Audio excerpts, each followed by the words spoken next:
Hello, and welcome to a brand new day of free-to-play here on Magic the Gathering Arena. Get the dish on the latest with me, Lord Rumfish.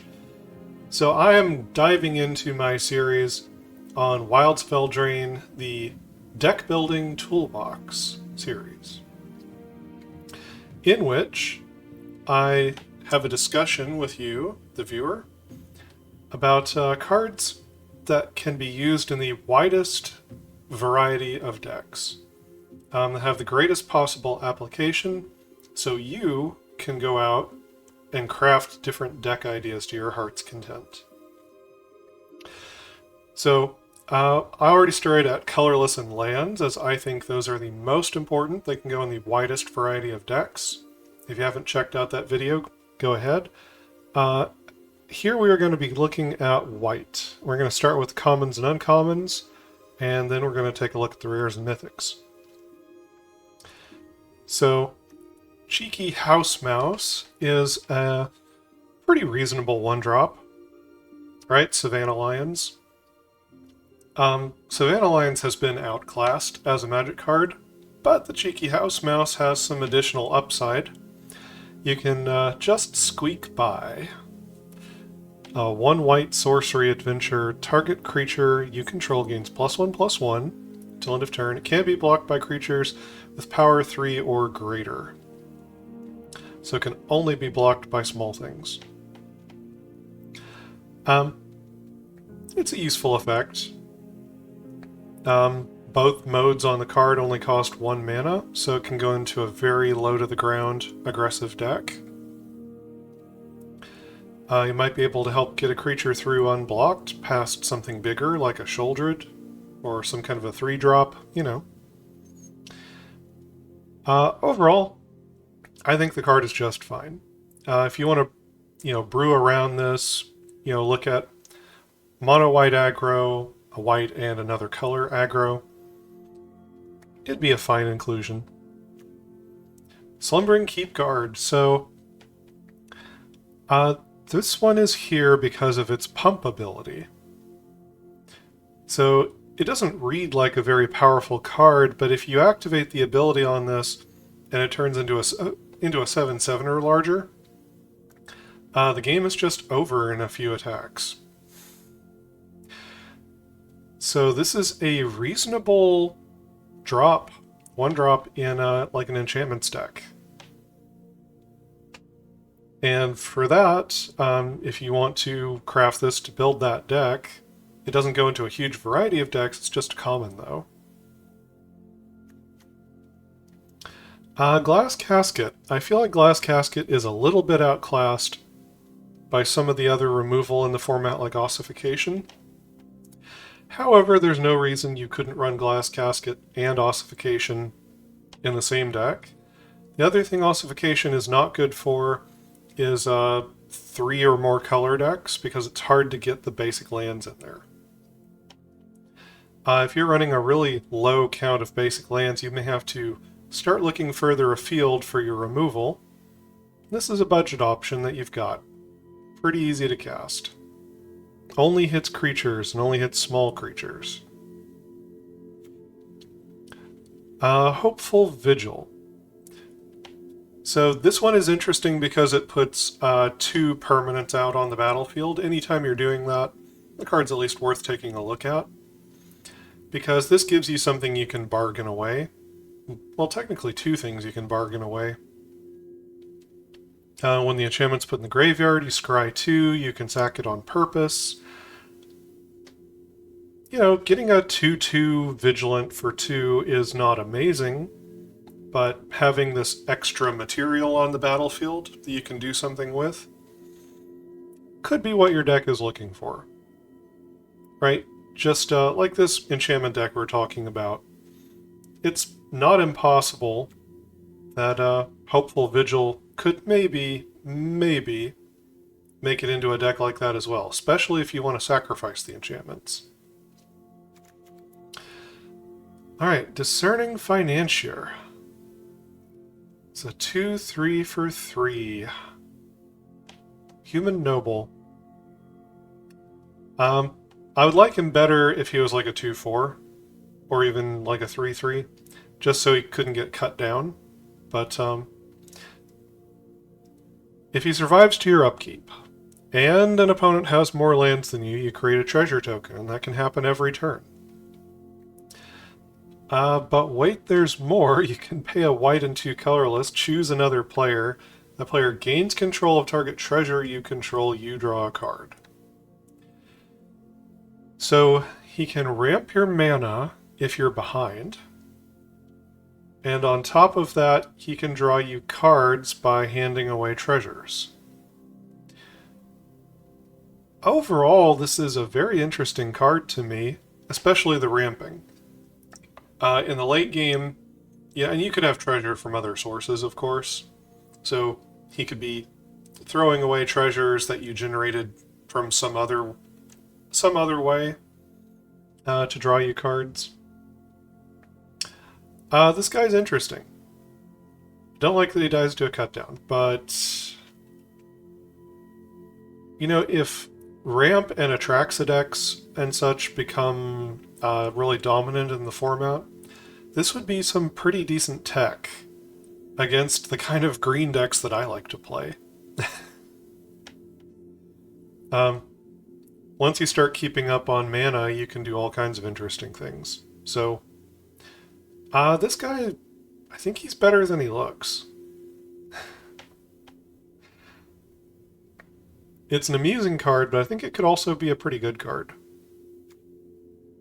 Eerie Interference. This is a lot of mana to pay for a fog effect, but it is a fog effect. You prevent all damage will be dealt to you and creatures you control this turn by creatures. You can also kind of blow out a damage step in combat. You can use it offensively when you're attacking. You can use it defensively when you're blocking. You know, could be, under ideal conditions, a one-sided sweeper. Under not ideal conditions, it could be a very awkward 3-mana fog. I don't know that you ever need 4 of them. So that's why I've just got 1 here to craft. Knight of Doves. 1/3 human knight. For 3, when an enchantment you control is put in a graveyard from the battlefield, you make a bird. And it can block.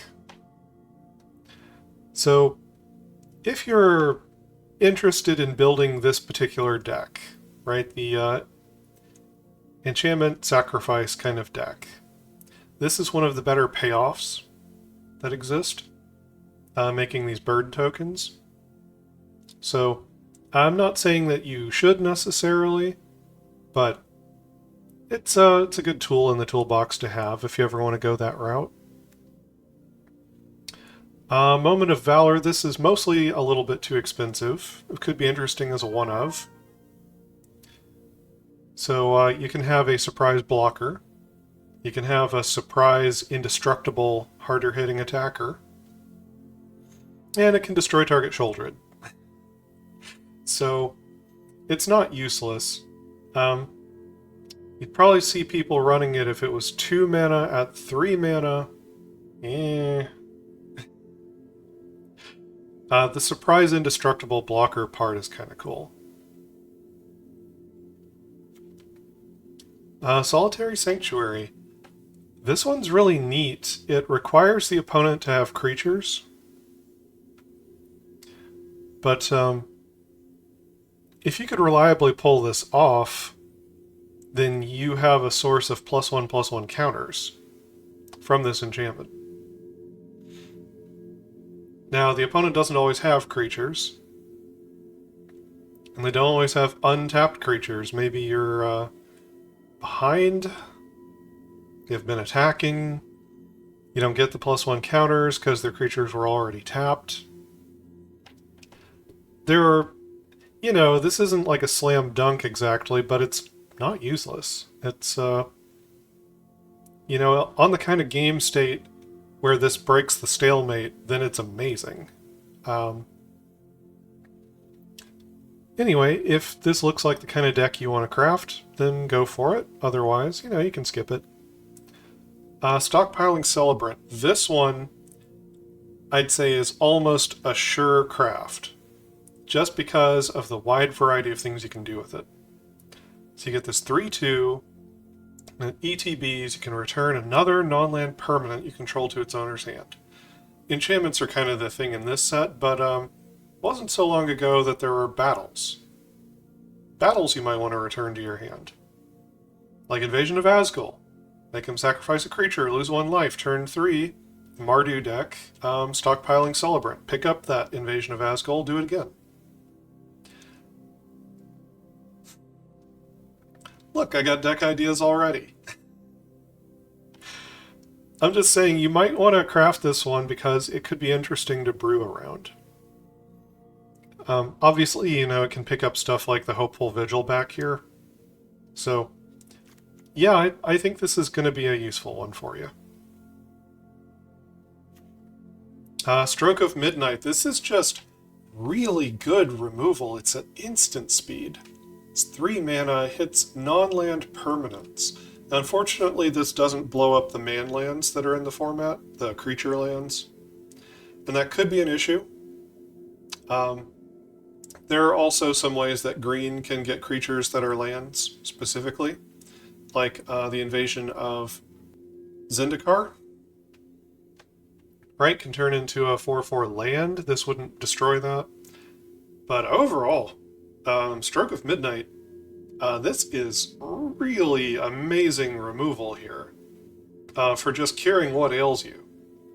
And I think this is easily like a 4 of inclusion into lots of decks.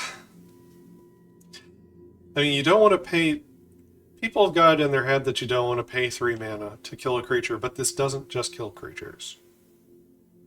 This kills anything. Anything. Turns it into a 1/1 human. You should be able to deal with a 1/1 human. You know, you could... Against aggro, I guess, this is kind of where it looks a little weak.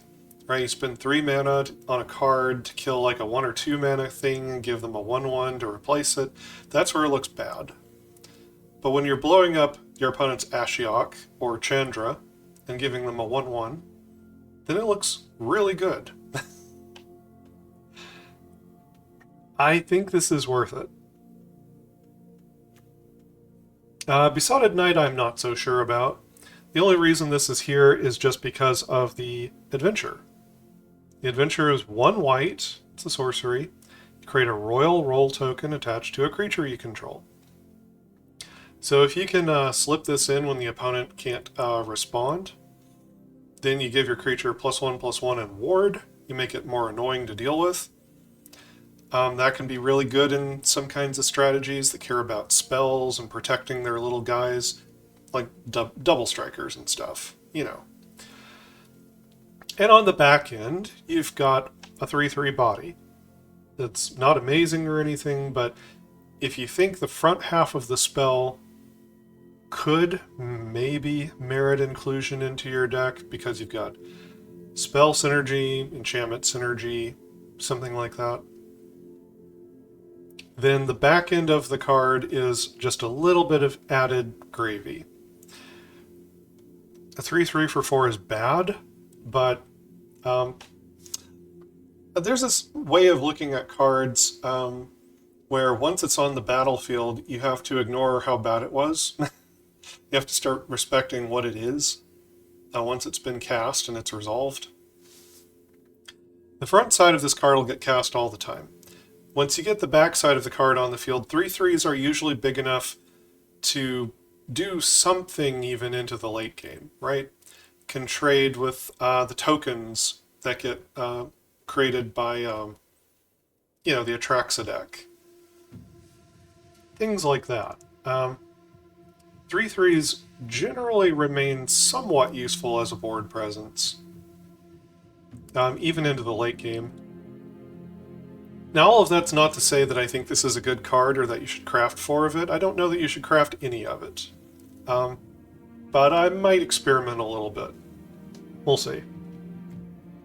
And Dutiful Griffin, you probably don't even want the 1 copy of it. But I guess there's a chance in a budget version of the Enchantment Sacrifice deck, you could maybe have one copy of this up in the top end of the deck. I don't think you'd ever want more than one. Regrowing this, sacking 2 enchantments is not easy, even if it's what your deck does. So I don't know that you'd ever want to try to be, flipping around 2 of these dutiful griffins through the graveyard. In a budget version of the deck, maybe one copy. Once you have your collection more filled out, probably will not use the 1 copy. So, with that being said, I'll put my money where my mouth is, craft some cards, there we go. Onto the rares and mythics. So if this looks like a small list to you, there are some cards with off-color adventures. And I'm going to treat those as being multicolor cards. So I'm not going to talk about them here if the adventure can't be cast as part of the same card in white, just like mono white. So we'll cover those when we get to the multicolor cards later. First up, we've got Regal Bunnicorn. Some people love this card, some people accuse it of being a meme. I am in between. I'm in between. I definitely see the power level that this card can have. It's not at all difficult to put a bunch of material on the battlefield that do not have to be creatures. You don't have to make a go-wide token deck for the Regal Bunnicorn to be gigantic. You could play turn 1 Voldaren Epicure, turn 2, you got a 3/3 Regal Bunnicorn. Because the blood token counts. The same is true of your food, your clues, your power stones. I can think of a lot of ways that Bunnicorn could get really out of hand. In a manner not dissimilar to Tarmogoyf.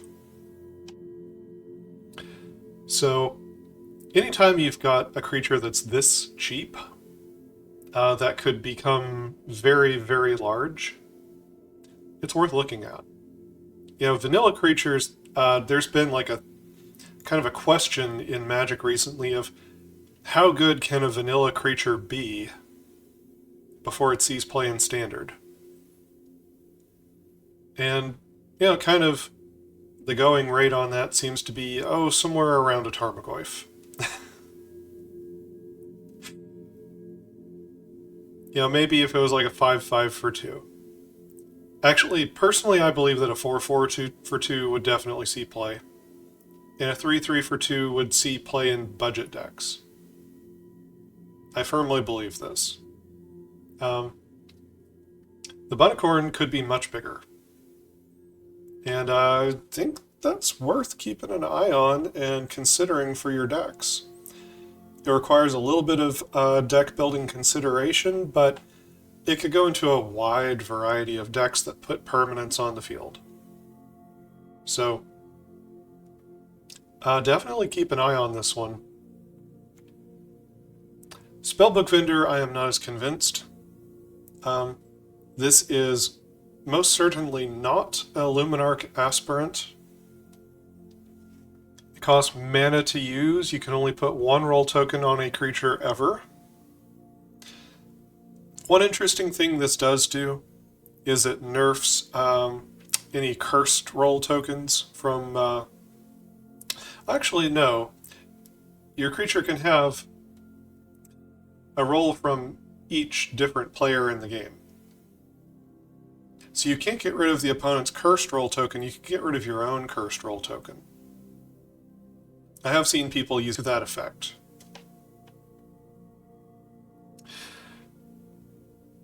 So if you have a specific purpose in mind for this card, or, you're just kind of looking for a value-added 2-drop, puts more material on the battlefield, maybe you got an enchantment, sacrifice, bargain kind of a deck, you could certainly do worse. It can keep putting out more material every turn. And that's something to consider. So, I don't love this card, but I can see where it would open up deck building possibilities. So, just something for your consideration. 3 Blind Mice. This one requires a bit of thinking. Now, you could just try to play the card where you make the mouse and copy the mouse, and you get kind of a bad version of Wedding Announcement. And that's okay, I guess. But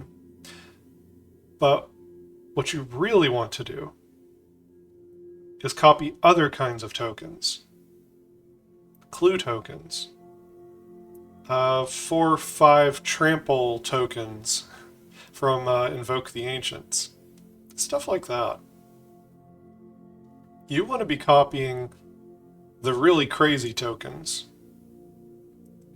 If Rada Drabic is something you love to brew decks around, then I would strongly consider 3 Blind Mice in a Rada Drabic deck. Just as a for example. If you have some easy way of making clue tokens that you usually play in a deck, copying clue tokens would be, pretty great. If you're copying the Samurai that come from the Eternal Wanderer, one of the Emperors, that's pretty great too. There are options. But if you're not doing that, I don't think I'd craft it. Werefox Bodyguard, this card is annoyingly good. If you're in mono white, there's no reason, I think, not to run this over Brutal Cathar, and maybe in addition to Brutal Cathar. Obviously, you reach a point where if the opponent has enough removal, then the Werefoxes and the Brutal Cathars start to not look very good. However, this card having Flash means you can possibly sneak it in when the opponent's shields are down, and it goes through a whole turn cycle before they can think about removing it.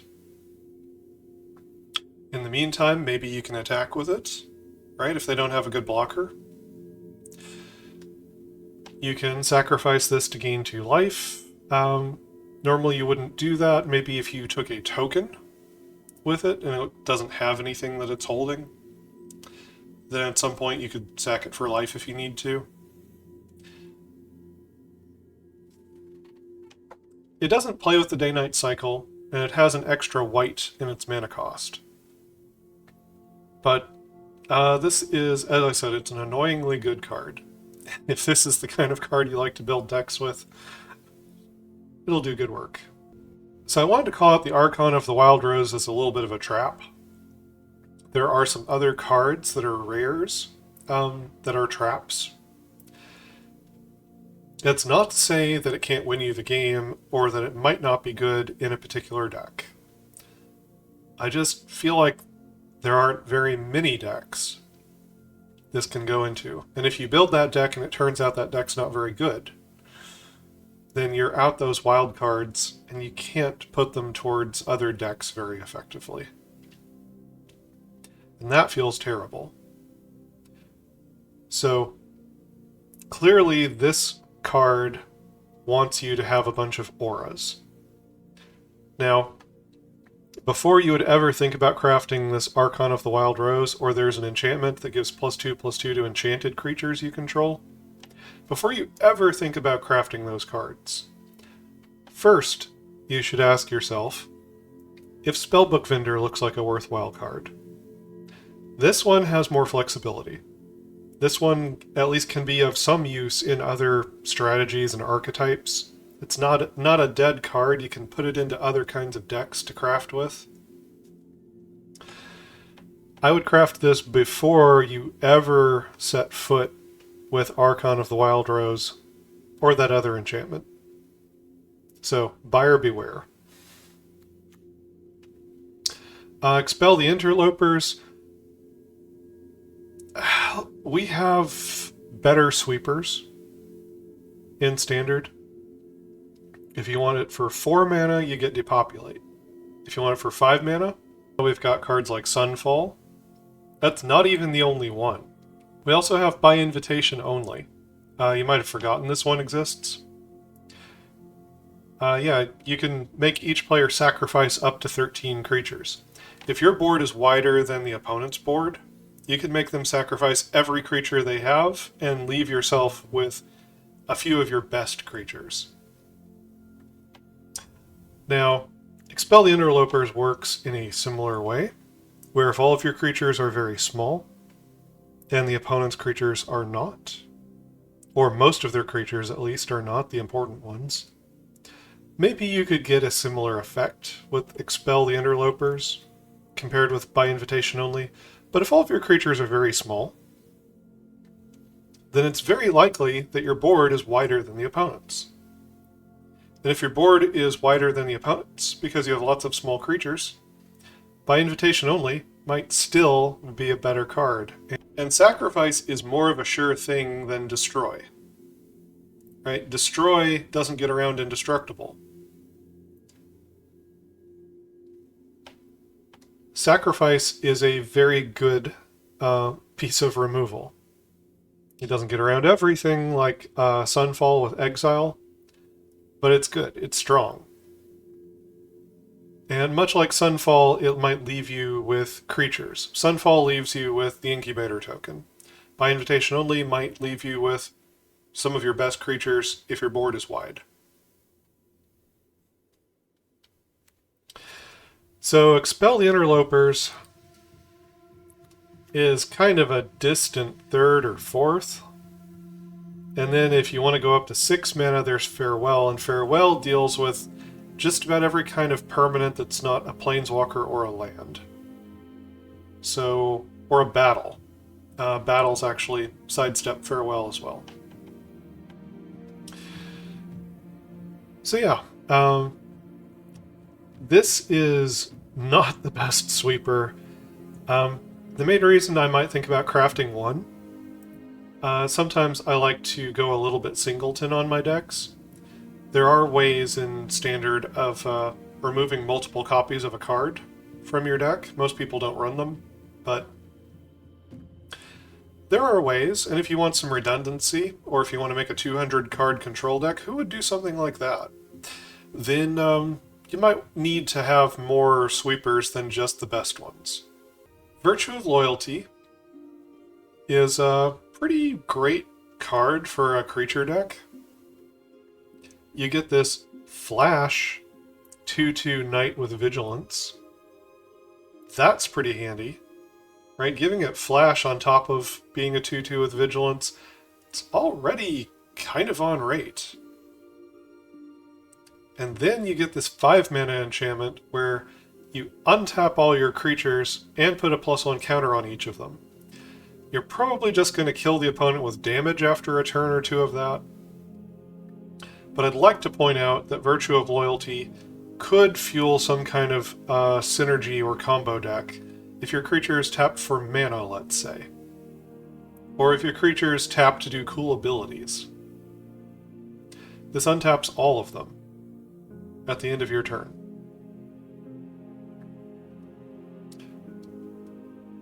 Just something to think about there, right? Again, the +1 counters mean you're probably just going to kill them with damage, but there could be another way to use the card too. And the fact that it has that much interesting synergy, where it's starting to spawn like additional deck ideas, tells me that this is a good card to craft. And we got Moonshaker Cavalry. So people believe this is a meme and it's just for Commander. If you are able to reanimate this or ramp into this, however, then the opponent's probably just dead. I have actually already lost to this card in Standard on the ladder. I can tell you it was very effective. Making your board of creatures into, like, I don't know, 6 power flyers is a big deal.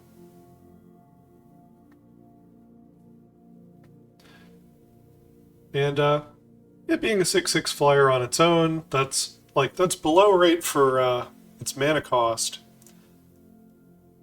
But if for some reason the opponent didn't die the turn that you cast this, it would be a pretty reasonable creature to try to help finish out the game with as well.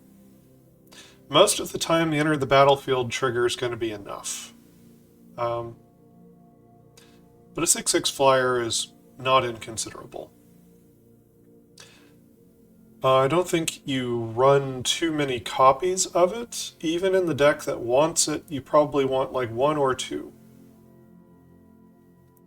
You don't necessarily go in for 3 or 4.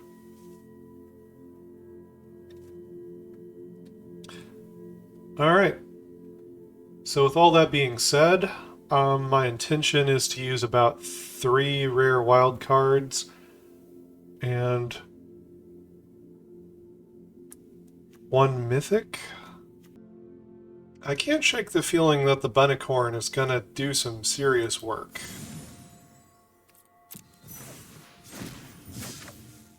I'm going to craft 2 of it. I don't recommend that you craft this card. I'm crafting it because of the weird way that I build my decks. Sometimes, you know, I have 200 card control decks. Sometimes I just want redundancy for various reasons, or I want to play a singleton deck. I'm not going to tell you to craft this card. I'm going to craft a copy, just 1.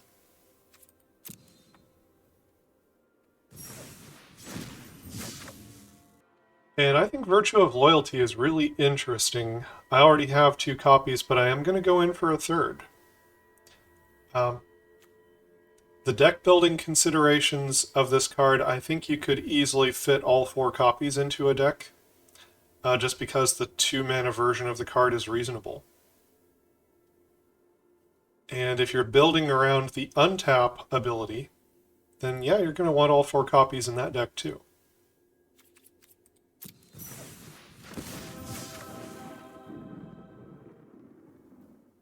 Alright, so that brings me to the end of white. Join me next time when I'll dive into blue. And until then, like, subscribe, check out my other videos. That's the big one.